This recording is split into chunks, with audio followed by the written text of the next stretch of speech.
Welcome back to TYT Sports. Turks and Jurks of week number 3 in the National Football League. Ben Mankiewicz, I would like you to start. Who is your jerk of the week for week number 3? My jerk of the week, and there are a lot of choices here, and I'll stay away from the social commentary element of it, but I'll give because the jerk of the week is actually fairly obvious in the NFL. He's at 1600 Pennsylvania. Well, you just took my jerk of the week. Yeah, but I'm not. It's yours. All right, it's yours.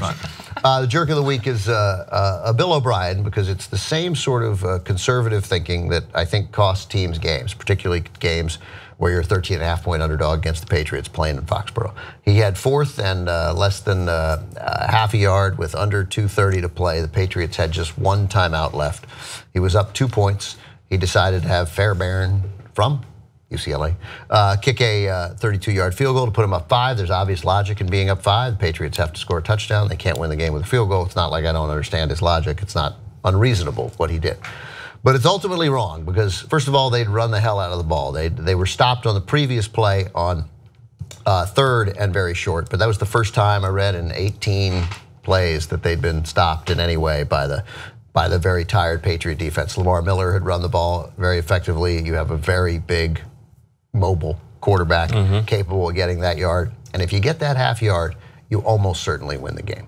They could have run the clock down. If the Patriots had 3 timeouts, I would have kicked the field goal.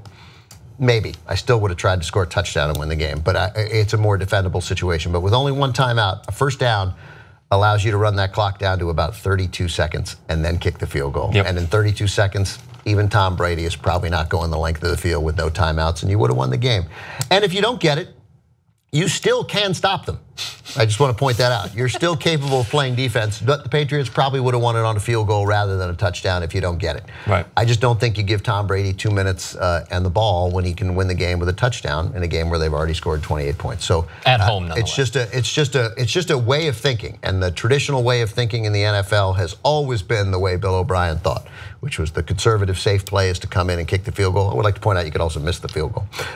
Would be to come in and kick the field goal. I think you have a chance to stick your neck on the Patriots and win the game, and I think that was the decision to make, is to go for it. It's almost always to go for it, but in a game where you've already put up major points, you're already leading, particularly in that situation, up 30-28, I'd have gone for it. Real quick, I don't agree with Ben on a ton of sports topics, but clock management, he is always spot on. And you threw out something interesting to me years ago where you were like, what they should do is hire a clock management specialist. Of course they should. And just put them on the sidelines, because no team or coach understands. And no coach should. These are football people. The clock is math. The clock is strategy. It's totally different. It's just a sign to me of why many of these coaches are incredibly dumb outside of football. Right? They know football. Their whole lives have been football.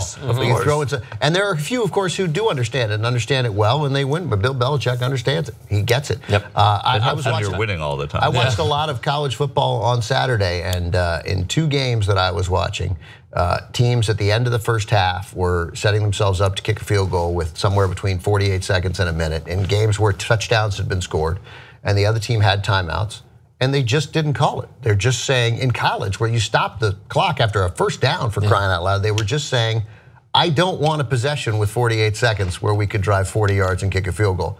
It's insane not to call your timeouts on defense there, so you get a free time with the ball. Right. That other team was not going to run out of time. Right. They weren't. That was a college coach. You think they'd be smarter? You think they'd be smarter? Right. So I just think, again, way of thinking. You can take 3 points off the board or not go for it, and odds are you would have beaten the Patriots. Odds are you get the half yard.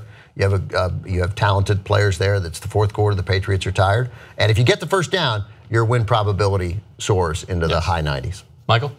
My jerk of the week, after Thursday, which shouldn't count because it's the Thursday night game, I thought the side judge in the Rams-49ers game on Thursday that called the phantom offensive pass interference on Trent Taylor was my jerk of the week as a 49ers fan, but also that's what everyone in the NFL was talking about. Nobody, until my real jerk of the week steps in.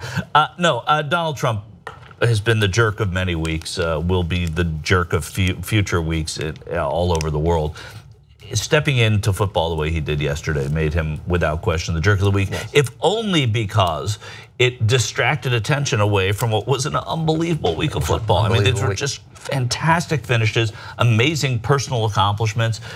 And then, he comes in, he injects himself foolishly into so much, and he did it again with football, talking about you all know the story, talking about the national anthem and kneeling and sitting and patriotism and just bullshit. This is a guy who criticized the Gold Star family in Kaiser Khan. He has no way of defining what patriotism is. It doesn't matter. He stepped into a place that he didn't belong. And he was hypocritical about it because in the past he's gotten upset when presidents have stepped in. Just one president I can think of to that sort of thing. And so he is without question my jerk of this and many weeks. Hey, Michael, stick to sports. Yeah, I'm going to stick to sports. My jerk of the week is the Chicago Bears' Marcus Cooper. In a game where the Bears could have won a few times, it went to overtime, yet as the seconds are ticking down via blocked field goal by the Bears and their special teams unit against the Pittsburgh Steelers, with 3 seconds left, they block the field goal. Marcus Cooper runs down to the 3-yard line and then just stops completely. And then he gets tackled, and because there's this weird rule of the Steelers intentionally hitting it out of the end zone, they were luckily given the ball on the 1-yard line, kicked the field goal, and obviously it was huge. But he has done this previously, a very Deshaun Jackson-like model. He did this with the Arizona Cardinals. Really? This is the second time he has done this now, a 60-something interception return. And then he just stops. Like why? Real quick, I know Ben, you want to say something, but why? It's why the 49ers cut Marcus Cooper. He was their draft choice and they cut him. Offensive, defensive, it doesn't matter. Barry Sanders used to do something that was so simple when he scored a touchdown. He would just give the ball to the referee. There doesn't need to be this extra showboating of, I just ran 68 yards, but the other 3, nah, hey man, it doesn't matter. It's pure stupidity. You can showboat. Just get in the end zone. Just the touchdown. I don't just care. Get in the fucking end zone. Yeah, you don't have to be like Barry Sanders. Yeah. You got to. Well, Barry Sanders actually retired in the middle of his season, so in a sense, in the middle of his career, so in a sense, he did the same thing. He did the exact same thing as Marcus. And the one example of celebrating a touchdown was by Barry Sanders. But still, nonetheless, it is so stupid. Just cross over the goal line, go into the end zone, and celebrate as you will, do a TO dance, celebrate with a cheerleader, pee like a dog. I don't give a fuck. Just go over the goal line and score, because you could have screwed the Bears out of a much needed win. They're not going to go anywhere, but it was a much needed win for a season that is already on life support. It's Italy's Giovanni Bernard, who plays for the Cincinnati Bengals. He scored a touchdown on I don't remember, maybe a little swing pass from, or I can't remember, a run in that Packer-Bengal game, and it left him on the left side of the field. They were close to the goal line, but it left him as like the only guy on the left side of the field. Sì, è stato soltero nella lato sinistra, era un granché però. And he gets to the goal line, and he did what Marcus Cooper did. But Giovanni Bernard knew that there was no one behind him, because literally all the Packers were in front of him. That's how that play goes. And so, well, it may not have been the wisest decision. There is a 0% chance anything was going to go wrong. So if you want to do it, then fine. Right. It's okay. He stopped and he stepped into the end zone because the play worked so well. Marcus Cooper now, as you say, Brick, it's happened twice. He knows where the Steelers are. They are literally all behind him. Every single Steeler like is behind 10 yards behind him. So unless it's one of those new stadiums, and we know Soldier Field isn't, where there's a giant, you see guys sometimes running down the field and they look up to see who's chasing them and where they are. There's jumbotrons on both sides. And sometimes they redirect. But he didn't do that. I don't know if he was visible in the way he was running at Soldier Field, but you've got to know where they are. So you've got to know in the end zone, and all it takes is some dedicated professional doing what we now refer, at least I refer to now as the Roddy White, which is chasing somebody down the length of the field. That was against the Niners. That was Nate Clements, I know that, yeah. Or the Ronnie Lott, you could say. And Roddy White, when he did it, which really initiated the Turks and Jurks segment. No shit. Yeah, that was the play that caused us to think that needs to be rewarded. Roddy White just won this game by running Nate Clements down. It was in overtime, prevented the Niners from winning it, and then the Falcons ended up winning the game. Have we changed the spelling of Jurks and Turks and Jurks? Is it J-U-R-K? It is J-U-R-K. Okay, good. Because that person who overruled that was the jerk of the week. But Marcus Cooper. What's amazing is in a week where Marcus Cooper did that he wasn't a unanimous choice for jerk of the week. Of course, an excellent pick, Rich. All right, Ben Mankiewicz, Turk of the week. Turk of the week, I made a list here. I mean, Chris Thompson of the Washington football Giants had a ridiculously tremendous game. I was after the Sunday night game when they were saying, Mike Tirico mentioned Kirk Cousins had a great game and Chris Thompson. I just thought, if the quarterback, who played great, gets it here, then there's really nothing another player can do to get it. I mean, Chris Thompson appeared to be of a different, like there were humans on the field, and then there was Chris Thompson because he was like 3 times faster than any Raider. So, and also just the fact that you don't expect to. He, by the way, literally cost me a fantasy game. I was ahead by 25 points, and I was playing a guy with Chris Thompson and Jordan Reed, who was out. Right, and Chris Thompson, he just took care of business on his own. And I just have a question just for Michael. Do we care about other people's fantasy teams?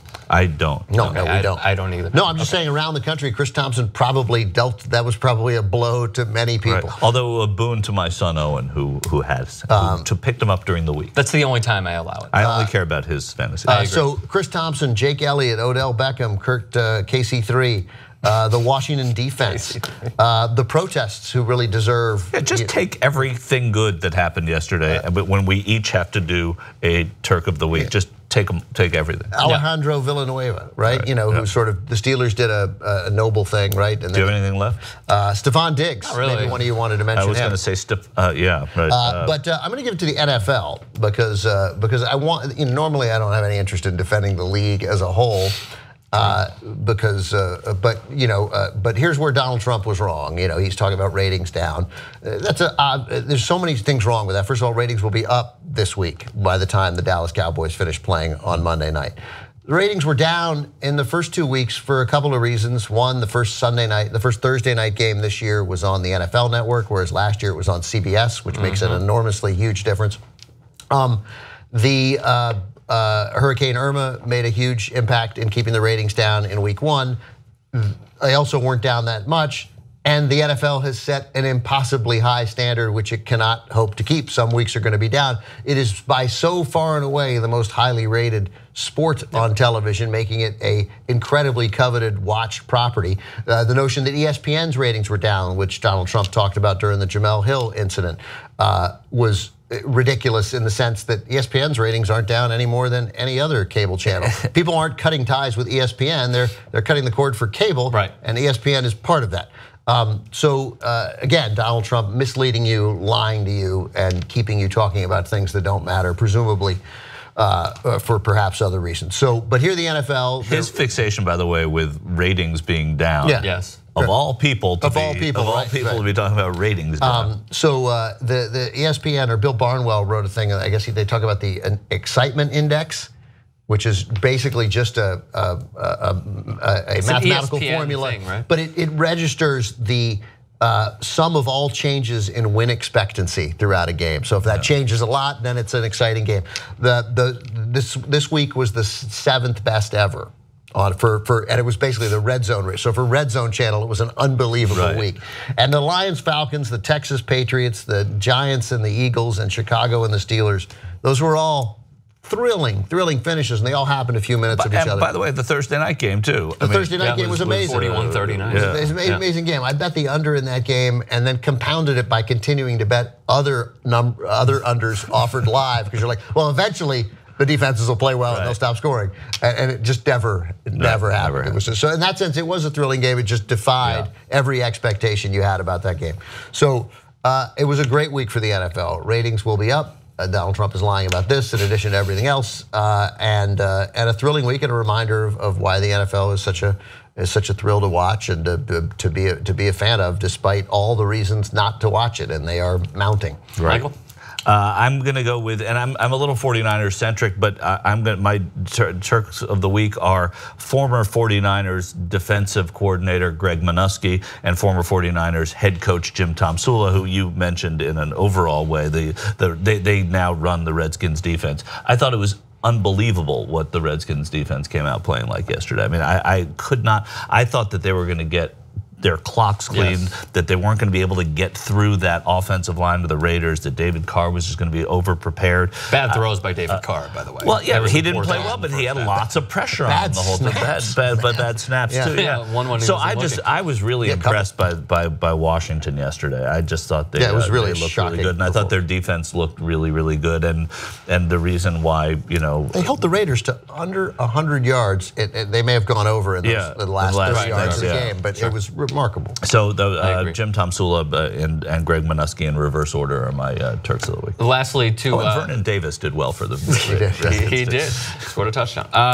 Not to go 49ers, all 49ers here, but my Turk of the week is Colin Kaepernick, because he was the pioneer of kneeling during the national anthem, and now you are seeing so many players follow suit without his mere presence even on the football field and not being employed by any NFL owner. So my Turk of the week is Colin Kaepernick. I don't think that Rick 1 would have said that.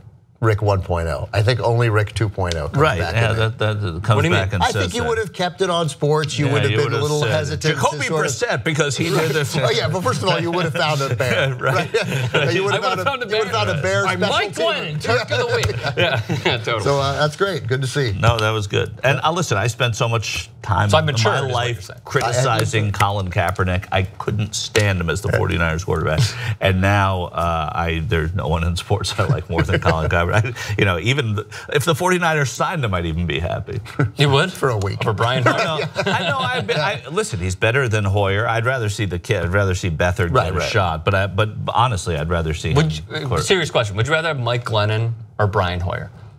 It doesn't matter. I don't feel like either quarterback would be our quarterback for very long. So that's how I look at Hoyer too. I don't really care. I just want to see. If you're a Niner fan, you want to see if C.J. Beathard. You just want to learn. Exactly. Might C.J. Beathard be our starting quarterback? Right.